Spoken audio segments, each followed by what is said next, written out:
God is my strength in all times of need. The power within me is stronger than any situation. I really like that. Thank you. No. That's what this is for. This is a good thing. I have really grown to like it. Well, you have somewhere to hang it. Keeps you hands free so I can hold on to this. But, yeah, The Science of Mind, this amazing book, The Law of Attraction. This is chapter 18. It's part 3, which is about spiritual mind healing. And so there's been a couple hundred pages at least of this part, and it's this is almost the end. The Law of Attraction. So let's just get right going to it. But you know, I got to say something about Christmas. I love Christmas. Love the decorations and the silly traditions that, like Santa Claus, and my favorite is hot chocolate. And next week I think it's next week, we're gonna be caroling. Yeah, that's like one of the childhood memories from Christmas. That's so awesome. Out there freezing with a thermos of hot chocolate, and got the whole family or maybe 2 other neighbor families, and just going door to door singing Christmas songs. You know, I love that. Now you might get shot. You don't know. But I'm willing to give it a try. But we're going to be caroling right here. And nobody comes to this place with a gun, so we're good. Okay. The Law of Attraction. Since we are thinking beings and cannot stop thinking, and since creative mind receives our thought and cannot stop creating, it must always be creating something for us. What it will make depends wholly upon what we are thinking, and what we shall attract will depend upon that on which our thoughts dwell. And that's, who was it? Terry Cole Whitaker wrote the book, Change Your Thinking, Change Your Life. We can't expect to you know, we say this prayer for what we want, but then we're thinking, yeah, but I don't really deserve it. It's not going to happen. Well, what we dwell on grows because our thoughts are feeding it. If we have faith in this spiritual universe that we live in, manifesting good things will grow. If we don't, if we're always thinking about the negative part of things, we're going to get more of it. That's just the way it works. What you dwell on grows. So, I love it. One spiritual mind teacher said, we can't afford, actually Ernest Holmes, we can't afford the luxury of a negative thought, because the way the spiritual universe works, as soon as we think of something, it starts putting that in motion. So if that's a negative thought, just guess what? It's starting to happen as soon as you think it. Everything originates in the One, comes from the same source, and returns again to it. As God's thought makes worlds and peoples them with living beings, actually living things, so our thought makes our world, and people's it with our experiences. God is everything, everywhere, all the time. It creates more of itself. It uses, God, the whole way this thing works is so amazing. This physical universe, this works on physical laws. And science has discovered all these laws, like gravity and action, reaction. Well, there's all these laws have corresponding spiritual laws that keep this thing in motion. And we can use it. It's not, it doesn't, I don't know how to say it without getting funky. It doesn't care who's saying the prayer. It starts it going. But if the same person is thinking something else while they're saying the prayer, it starts that going too. And the two can negate each other if the one's negative and the one's positive. So we have to keep that in our thought. The Bible says we are created in the image of God, but we are so much more. The image in the mirror has no substance. This isn't Ernest Holmes, by the way. So, this is me. The image in the mirror has no substance. But we are made of the same substance as God. The universe is made out of God. And we're part of the universe, so we're made out of God, period. So that we have so much more than that reflection. We're not a reflection, we're a whole thing. Okay, law of attraction. I love this. Emerson says, do you want friends? Be a friend. What a novel idea, and a good start. Do we wish to attract friends? This is Ernest. We must begin to image ideal relationships, be they social or otherwise, to sense and feel the presence of friends, to enjoy them in our mentalities, not as an illusion, but as a reality, not as a dream, but as an experience, to declare that their presence is now here.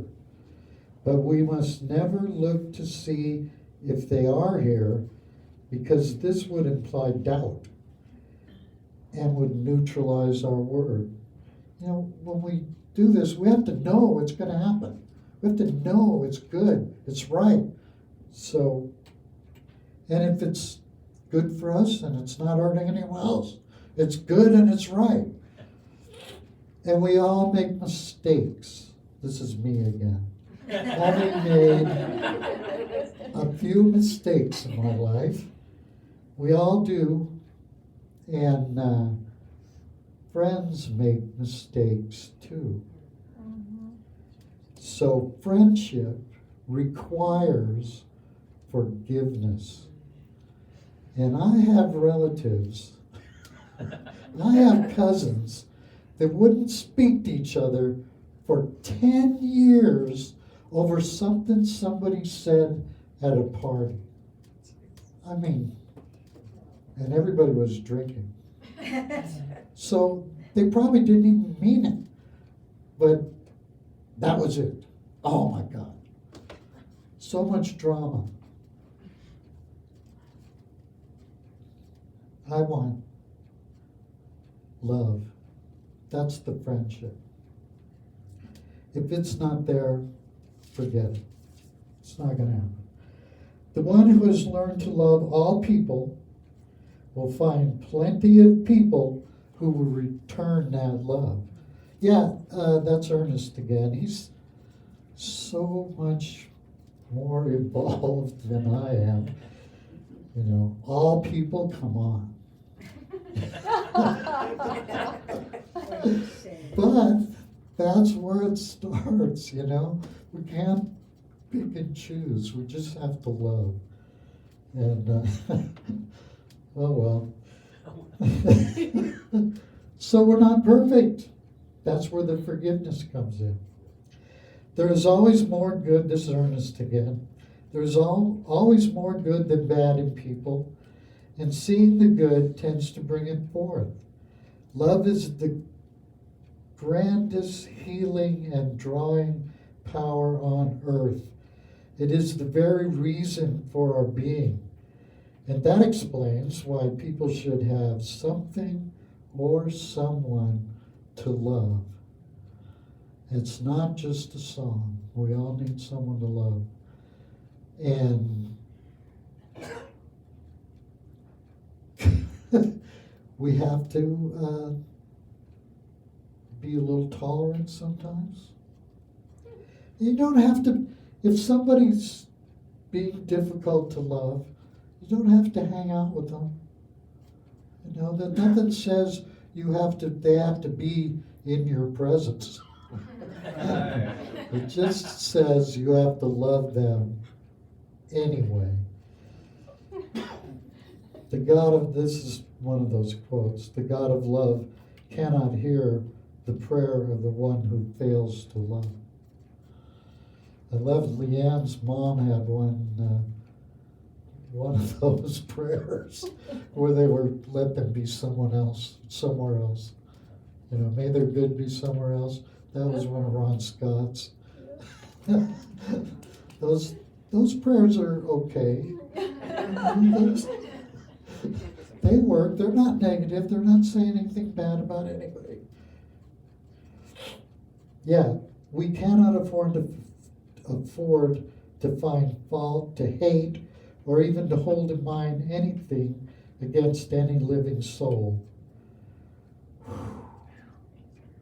We are who we are, and that is so hard.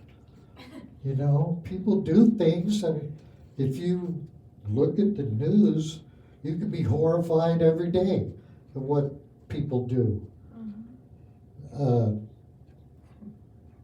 And how can we love those people? First off, they're a part of God, just like we are. And like it said earlier, if you put that love out, people respond to that love. It's the nature of the spiritual universe. So it is going to happen. If you project love, the world responds to it. You don't have to agree with people or accept what they're doing if it seems awful. But you still need to, this is so hard for me, you still need to project that love, and maybe we can change them. Sometimes very difficult for one who cares and loves. We must expand love to inclusion. You can't set anybody outside that parameter of love. As soon as we do, we're going down a dark road. We don't want to be there. Back to Ernest. All the power of the universe is with you.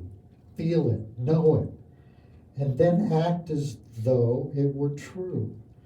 The universe is inexhaustible. It is limitless, knows no bounds, and has no confines. We are depending on the principle of life itself for all that we have or shall ever need.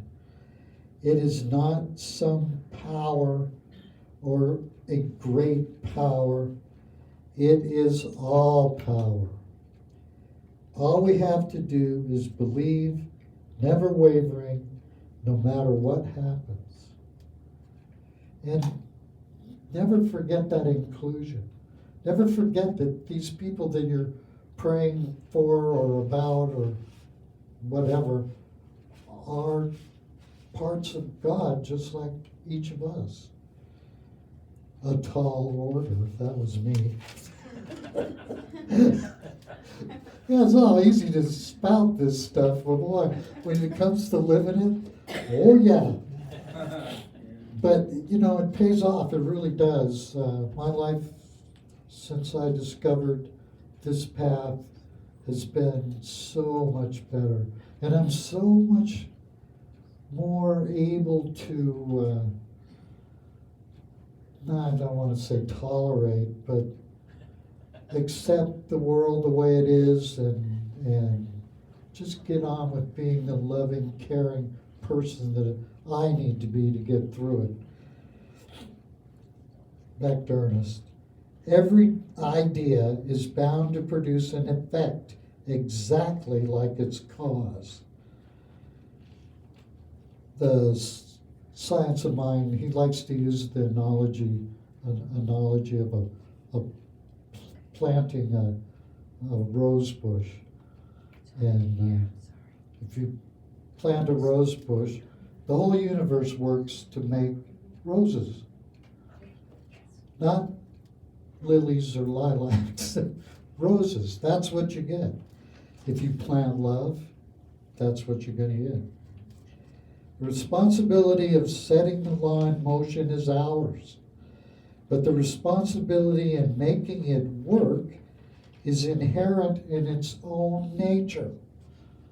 All we do is start it. We put that thought out there, and then everything else is automatic, unless we negate that thought with another one. So keep on it. Our thought starts the law of creating. Don't counter our thought. Steady on. When praying or treating, we should sense that back of the word which we speak is the power of the universe surging to express itself. Ernest, he says the same thing in different ways over and over and over. And I'm like in the 500s of this book, pages. And I'm loving it. I truly am. It's amazing how many different ways you could say something. And okay, I'm gonna stop here. This is Ernest again. In the independence of your own mentality, believe and feel that you are wonderful. This is not conceit. It is the truth. What can be more wonderful than the manifestation of the infinite mind? And that's what each of us is. Each of us is a manifestation of God. I love you all. Thank you. Wow.